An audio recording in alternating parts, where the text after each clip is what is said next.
காலை சரியாக 9:30 மணி. பெங்களூரில் ஒரு பெரிய அலுவலகத்தின் முன் விலையுயர்ந்த கார்கள் வரிசையாக நிற்கின்றன. கார்களின் கதவுகள் திறக்கப்பட்டவுடன் சூட், டை, பளபளக்கும் ஷூக்கள் அணிந்தவர்கள் இறங்குகிறார்கள். ஒவ்வொருவரின் முகத்திலும் முன்னேறி வெற்றி பெற வேண்டும் என்ற ஆர்வம் தெளிவாக தெரிகிறது. அவர்களின் இதயங்களில் உற்சாகமும் ஆவலும் பொங்கி வழிகிறது. அவர்களிடையே ஒரு இளைஞன் மெதுவாக, அமைதியாக அடியெடுத்து வைத்து அலுவலகத்தின் முதன்மை கதவை நோக்கி நடக்கிறான். அவன் தோளில் ஒரு பழைய பை தொங்குகிறது. அவனது உடைகள் சற்று சுருக்கமாக, ஷூக்கள் பல ஆண்டுகள் நடந்தது போல கற்கள் போல இருக்கின்றன. அவன் பெயர் ராகுல். அவனை யாரும் கவனிக்கவில்லை, ஏனெனில் எல்லோரின் கண்களிலும் அவன் ஒரு சாதாரண துப்புரவு ஊழியர் மட்டுமே. ஆனால் உண்மையைச் சொல்ல வேண்டுமெனில் ராகுல் சாதாரணமானவன் அல்ல. அவன் அந்த நிறுவனத்தின் உண்மையான வாரிசு, எதிர்காலத்தில் அதன் உரிமையாளர். வெளிநாட்டில் படிப்பை முடித்து இந்தியாவுக்கு திரும்பியிருந்தான். ஒரு பெரிய நிறுவனத்தில் இன்டர்ன்ஷிப் கூட செய்திருந்தான். இருப்பினும் தனது அடையாளத்தை மறைக்க முடிவு செய்திருந்தான். ஏன்? நிறுவனத்தின் பொறுப்புகளை ஏற்க வேண்டுமெனில் முதலில் தனது குழுவை புரிந்து கொள்ள வேண்டும் என்று விரும்பினான். யார் நேர்மையாக இருக்கிறார்கள்? யார் புன்சிரிப்புடன் புகழ்ந்து மகிழ்விக்கிறார்கள்? யார் அதிகாரத்தின் ஆணவத்தில் மனித நேயத்தை மறந்துவிட்டார்கள்? இந்த கேள்விகளுக்கு பதில் தேட அவன் துப்புரவு ஊழியராக வேடமிட்டான். கையில் துடைப்பம் பிடித்து வளைந்த முதுகுடன் அலுவலக கதவை தாண்டினான். கதவை தாண்டியவுடன் அவசரமான காலடி சத்தம் கேட்டது. ஒரு பெண் உயரமான ஹீல்ஸ் அணிந்து வேகமாக அவன் பக்கம் வந்து கொண்டிருந்தாள். அவள் பெயர் பிரீத்தி, நிறுவனத்தின் உதவி மேலாளர். கடுமையான குணம், கீழ்மட்ட ஊழியர்களை திட்டுவதில் பெயர் பெற்றவள். ராகுலை பார்த்தவுடன் அவள் கண்கள் குறுகின. மேலிருந்து கீழ் வரை அவனை உற்று பார்த்து கடுமையாக கத்தினாள். இங்கே ஏன் தரை ஈரமாக இருக்கிறது? உடனே சுத்தம் செய். இது நீ நிற்க வேண்டிய இடமில்லை. ராகுல் தலை கவிழ்ந்தான். ஒரு கணம் அவன் இதயத்தில் ஊசி குத்தியது போல் இருந்தது. ஆனால் முகத்தில் அமைதியை நடித்தான். பேசாமல் துடைப்பத்தை எடுத்து ஒரு மூலையில் சென்று விட்டான். இந்த அவமானத்தை சகித்துக் கொள்வது அவனுக்கு எளிதல்ல. ஆனால் தனது உண்மையான இலக்கு இது இல்லை என்று அவனுக்கு தெரியும். இது ஒரு விளையாட்டு அல்ல, ஒரு பெரிய சோதனை. இதில் வெற்றி பெறுவது அவனுக்கு அவசியம். பிரீதி செல்லும் வழியில் எரிச்சலான குரலில் சொன்னாள், ஏய், பழைய துப்புரவு ஊழியரைப் போல சோம்பேறித்தனமாக இருக்காதே. இல்லையெனில் இங்கு நீண்ட நாட்கள் இருக்க முடியாது. அவள் வார்த்தைகளுக்கு அருகில் இருந்த சில ஊழியர்கள் சிரித்தார்கள். சிலர் முணுமுணுத்தபடி கோப்புகளில் முகத்தை மறைத்து சென்று விட்டார்கள். இந்த சாதாரண துப்புரவு ஊழியர் என்று நினைத்தவன் நாளை அவர்களின் எதிர்காலத்தை முடிவு செய்யப் போகிறான் என்று யாரும் நினைக்கவில்லை. அலுவலக கேன்டீனில் வழக்கம் போல சலசலப்பு. சிலர் உரத்துச் சிரிக்கிறார்கள், சிலர் காஃபி கோப்பைகளை பிடித்து பேசிக் கொண்டிருக்கிறார்கள். ராகுல் மட்டும் அமைதியாக துடைப்பத்தை கையில் பிடித்து ஒரு மூலையில் சுத்தம் செய்து கொண்டிருந்தான். அவன் கண்கள் தரையில் இருந்தன, ஆனால் காதுகள் ஒவ்வொரு வார்த்தையையும் கேட்டுக்கொண்டிருந்தன. திடீரென ஒரு இளம்பெண் உரத்துச் சிரித்து ராகுலை காட்டி, ஏய், இந்த புதிய துப்புரவு ஊழியரை பாருங்க, கிராமத்து ஆளு மாதிரி இருக்கான். வாழ்க்கையில் முதல் முறையாக பெரிய அலுவலகத்துக்கு வந்திருக்கிற மாதிரி இருக்கு என்றாள். அவள் அருகில் உட்கார்ந்த மற்றொரு பெண் உடனே, ஆமாம், லிப்ட் பட்டனை கூட அழுத்தத் தெரியாது என்று சொன்னாள். அவர்களுடன் உட்கார்ந்த மற்றொரு ஊழியர், நாளை மறுபடியும் எங்களிடம் கேன்டீனில் சாப்பாடு கேட்க வேண்டாம் என்று அவமானத்தை சேர்த்தான். எல்லோரும் ஒரே நேரத்தில் சிரித்தார்கள். அந்த சூழலில் வெறுப்பும் ஆணவமும் பரவியது. ஆனால் ராகுல் தலையை உயர்த்தவில்லை. அவன் உதடுகளில் ஒரு மெல்லிய புன்னகை. மனதில் ஒவ்வொரு முகத்தையும் பதிவு செய்து கொண்டிருந்தான். இந்த கணங்கள் தான் உண்மையான சோதனை என்று அவனுக்கு தெரியும்.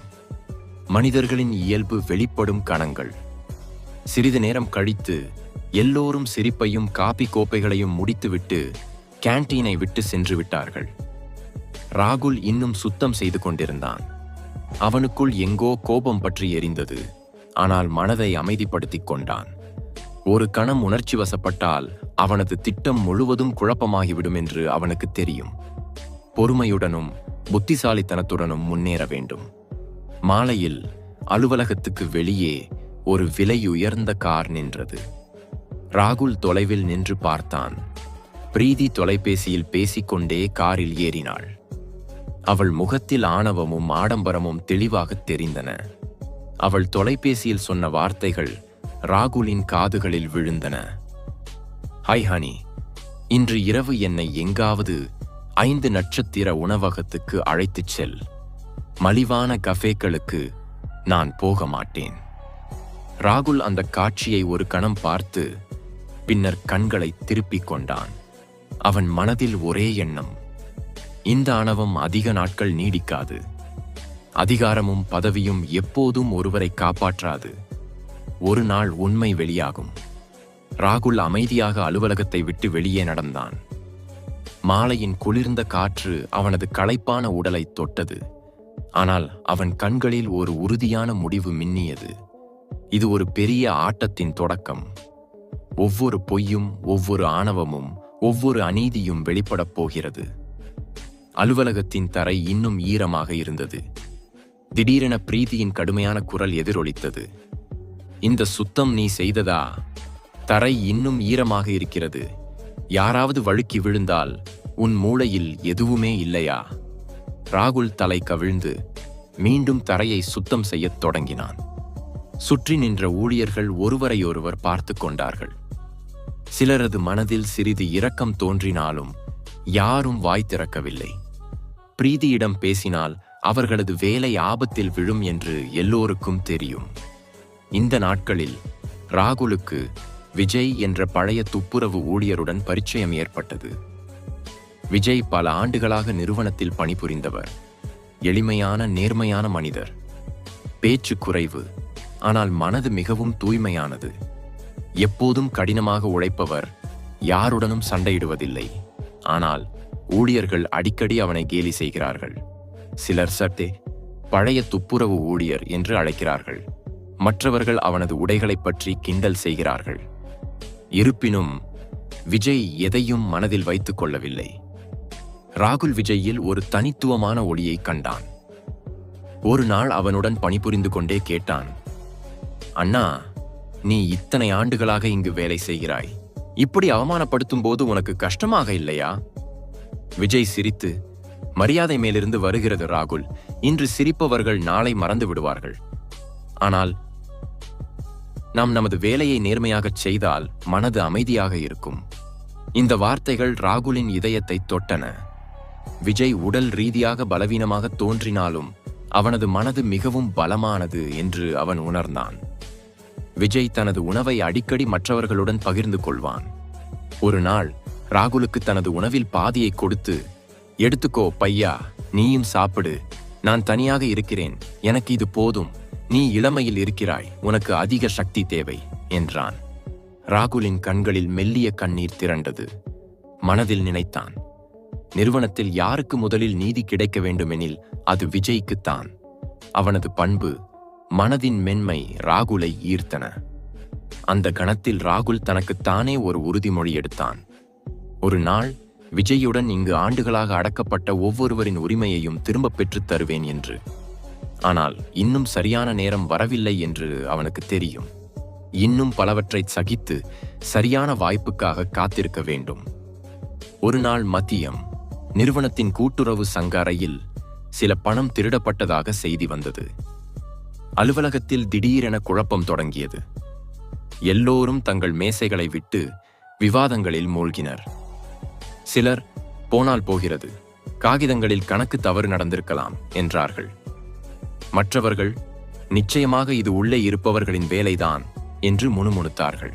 அந்த நேரத்தில் பிரீதி வேகமாக அரங்கத்துக்குள் நுழைந்தாள். அவள் கையில் சில காகிதங்கள், முகத்தில் கோபம் பொங்கியது. எல்லோருக்கும் முன்னால் உரத்து கத்தினாள், பணத்தை யார் திருடினார்கள் என்று எனக்கு தெரியும். இது விஜய்யின் வேலை. விஜய் அந்த நேரத்தில் தண்ணீர் கேனுடன் அறைக்குள் வந்தான். ஆச்சரியமாக பிரீதியை பார்த்தான். அவன் குரல் நடுங்கியது.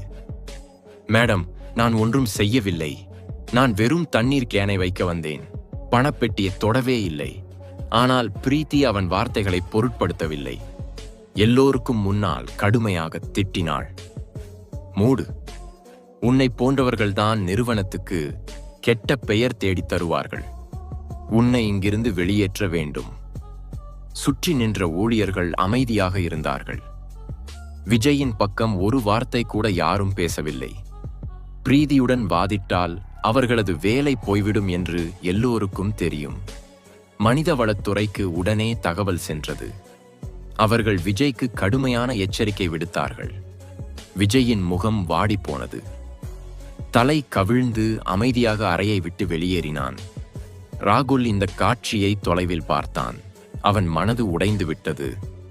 விஜய் நிரபராதி என்று அவனுக்கு தெரியும். ஆனால் யாரும் அவனுக்காக நிற்கவில்லை. அலுவலகம் காலியான பிறகு ராகுல் அமைதியாக பாதுகாப்பு அறைக்குச் சென்றான். அங்கு கணினியில் கண்காணிப்பு கேமரா பதிவை திறந்தான். திரையில் தெளிவாக தெரிந்தது. விஜய் அறைக்குள் வந்து தண்ணீர் கேனை வைத்துவிட்டு உடனே சென்று விட்டான். பணப்பெட்டியை அவன் தொடவே இல்லை. இந்த வீடியோவை பார்த்து ராகுல் நிம்மதி பெருமூச்சு விட்டான். ஆனால் அதே நேரத்தில் அவன் மனதில் கோபம் கொதித்தது. வீடியோவை நகலெடுத்து தன்னிடம் பத்திரப்படுத்தினான். நேரம் மாறுகிறது. இந்த அநீதி இனி அதிக நாட்கள் தொடராது என்று தனக்குள் சொல்லிக் கொண்டான். அந்த இரவு ராகுலுக்கு மிக முக்கியமானது. அவன் முடிவு செய்தான். இனி அவன் வெறும் பார்வையாளனாக இருக்க மாட்டான். விரைவில் இந்த அமைப்பை மாற்றிவிடுவான். மறுநாள் அலுவலகத்தில் ஒரு விசித்திரமான அமைதி. ஏதோ பெரியது நடக்கப் போகிறது என்று எல்லோருக்கும் தெரிந்தது. அதே நேரத்தில் அலுவலக முதன்மை கதவு அருகே ஒரு கருப்பு விலையுயர்ந்த கார் நின்றது. அந்த காரிலிருந்து ஒரு நாகரிகமான இளைஞன் இறங்கினான். பளபளக்கும் சூட், கண்களில் கூலிங் கிளாஸ், முகத்தில் ஒரு தனித்துவமான உறுதி. எல்லோரும் ஆச்சரியமாக பார்த்தார்கள். ஏனெனில் அந்த இளைஞன் ராகுல். ஆனால் இப்போது அவன் தனது உண்மையான வடிவத்தில் இருந்தான். அலுவலக கதவு அருகே நின்ற காவலர்களும் மற்ற ஊழியர்களும் வாயை பிளந்து பார்த்து கொண்டிருந்தார்கள். அவர்களால் அந்த சாதாரண துப்புரவு ஊழியரை அடையாளம் காண முடியவில்லை. ராகுல் தனது தனி உதவியாளருடன் கூட்ட அரங்கத்துக்கு சென்றான். அங்கு ஒரு பெரிய கூட்டத்துக்கு எல்லோரும் தயாராகிக் கொண்டிருந்தார்கள். பிரீத்தி பெரிய புன்னகையுடன் ராகுலை வரவேற்க முன்னே வந்தாள். அவனை பற்றி இன்னும் அவளுக்கு தெரியவில்லை. சார், என் பெயர் பிரீத்தி, உதவி மேலாளர். உங்களை வரவேற்கிறோம் என்றாள். ராகுல் அவளை பார்த்து மெல்லிய புன்னகை புரிந்தான். அந்த புன்னகையில் ஒரு மறைமுகமான கேலி இருந்தது. நன்றி பிரீத்தி, உனது அறிமுகம் தேவையில்லை, எனக்கு எல்லாம் தெரியும் என்றான். பிரீத்தி ஆச்சரியமாக பார்த்து கொண்டிருந்தாள். கூட்டம் தொடங்கியது. ராகுல் ஒரு பெரிய திரையை இயக்கினான். அதில் விஜய் மீதான திருட்டு குற்றச்சாட்டு வீடியோ இயங்கியது. எல்லோரும் ஆச்சரியமாக பார்த்தார்கள்.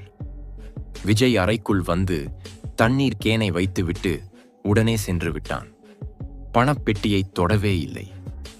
வீடியோ முடிந்த பிறகு அரங்கத்தில் அமைதி. ராகுல் தீவிரமாக பேசினான். கடந்த சில நாட்களாக நான் இங்கு ஒரு சாதாரண மனிதனாக இருந்தேன். ஆனால் இந்த நிறுவனத்தின் எதிர்காலத்தை பார்க்க விரும்பினேன். யார் நேர்மையாக இருக்கிறார்கள்?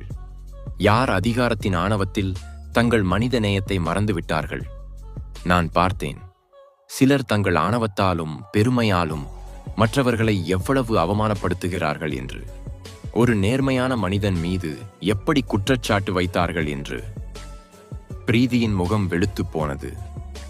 பயத்தில் நடுங்கிக் கொண்டிருந்தாள். ராகுல் விஜயை அழைக்கச் சொன்னான். விஜய் பயந்து அரங்கத்துக்கு வந்தான். அவனது பழைய உடைகள், முகத்தில் பயம். ராகுல் சிரித்து அவன் அருகில் சென்று, விஜய் அண்ணா, இன்று முதல் நீ இந்த நிறுவனத்தின் தளவாட ஒருங்கிணைப்பாளர். இது உனது நேர்மை, உழைப்பின் பலன். நீ உண்மையான மனிதன். உனக்கு என் மரியாதை. விஜயின் கண்களில் கண்ணீர் திரண்டது. மகிழ்ச்சியும் நன்றியும் அவனை அமைதியாக அழ வைத்தன. ராகுல் எல்லோரையும் பார்த்து, மனித நேயமும் நேர்மையும் இல்லாதவர்களுக்கு இந்த நிறுவனத்தில் இடமில்லை என்றான். பிரீத்தி வேலையிலிருந்து நீக்கப்பட்டாள். பின்னர் ராகுல் பிரீத்தியை அழைத்து, வாழ்க்கை இங்கு முடிவதில்லை. உனக்கு மாறுவதற்கு ஒரு வாய்ப்பு இருக்கிறது.